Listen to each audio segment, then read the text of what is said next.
Blame the Vicar by John Betjeman. When things go wrong, it's rather tame to find we are ourselves to blame. It gets the trouble over quicker to go and blame things on the vicar. The vicar, after all, is paid to keep us bright and undismayed. The vicar is more virtuous too than lay folks such as me and you. He never swears, he never drinks, he never should say what he thinks. His collar is the wrong way round, and that is why he's simply bound to be the sort of person who has nothing very much to do, but take the blame for what goes wrong and sing in tune at evensong.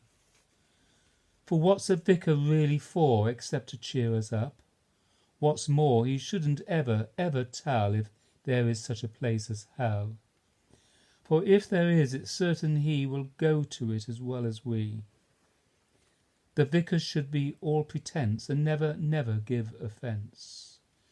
To preach on Sunday is his task, and lend his mower when we ask, and organise our village fetes, and sing at Christmas with the waits, and in his car to give us lifts, and when we quarrel, heal the rifts.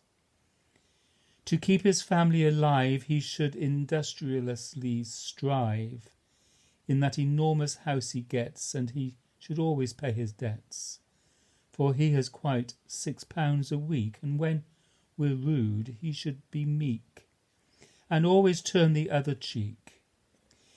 He should be neat and nicely dressed, and polished shoes and trousers pressed, for we look up to him as higher than anyone except the squire. Dear people who have read so far, I know how really kind you are. I hope that you are always seeing your vicar as a human being, making allowances when he does things with which you don't agree. But there are lots of people who are not so kind to him as you. So, in conclusion, you shall hear about a parish somewhat near, perhaps your own or maybe not, and of the vicars that it got.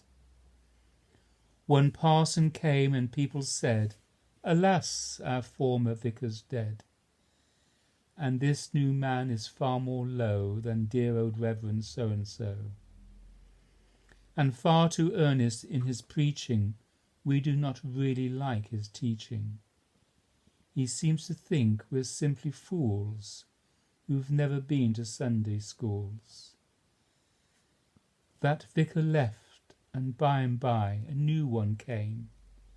"He's much too high," the people said, "too like a saint. His incense makes our maidens faint."